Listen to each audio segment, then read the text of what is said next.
वो सोना जड़ा बुर्का पहनती, जमीन के नीचे करोड़ों छिपा कर रखती। छापा पड़ा तो खुला रहस्य। 47 नेताओं के घर एक साथ पड़ा छापा। सोशल मीडिया पर वायरल गोल्डन अंडरवियर का सच क्या? वो 2 महिला सांसद कौन जिन्हें सेना ने भेजा जेल? सलाखों के पीछे लगेगा राजनीतिक जमावड़ा।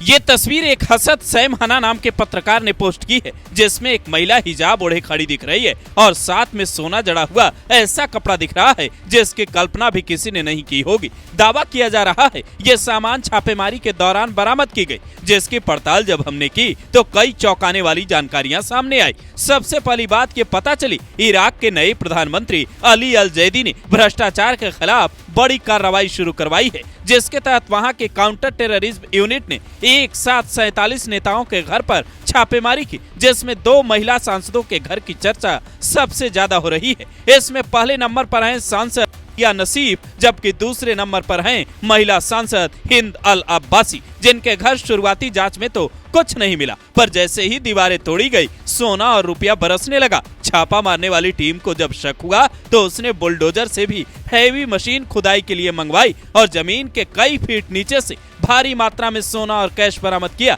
कहा जा रहा है बेडरूम और घर के कमरों से भारी मात्रा में सोने की बरामदगी हुई है। फिलहाल दोनों को गिरफ्तार कर जेल भेज दिया गया है। महिला सांसद आलिया के बेटे को भी पुलिस ने सलाखों के पीछे पहुंचा दिया है और ये पता लगाने की कोशिश कर रही है कि आखिर इतनी भारी मात्रा में कैश और सोना इनके पास आया कहां से। इराकी मीडिया का दावा है पूर्व डिप्टी ऑयल मिनिस्टर अदनान अल जुमैली के ठिकानों से करोड़ों मिलने के बाद मई में उन्हें गिरफ्तार किया गया था। उनके बयान के आधार पर ही ये कार्रवाई की गई है, जिसकी भनक लगते ही कई नेताओं और अधिकारियों ने घर छोड़कर विदेश भागने का प्लान बना लिया था, जिसे देखते हुए वहां की सेना ने तुरंत बगदाद एयरपोर्ट पर अलर्ट जारी किया।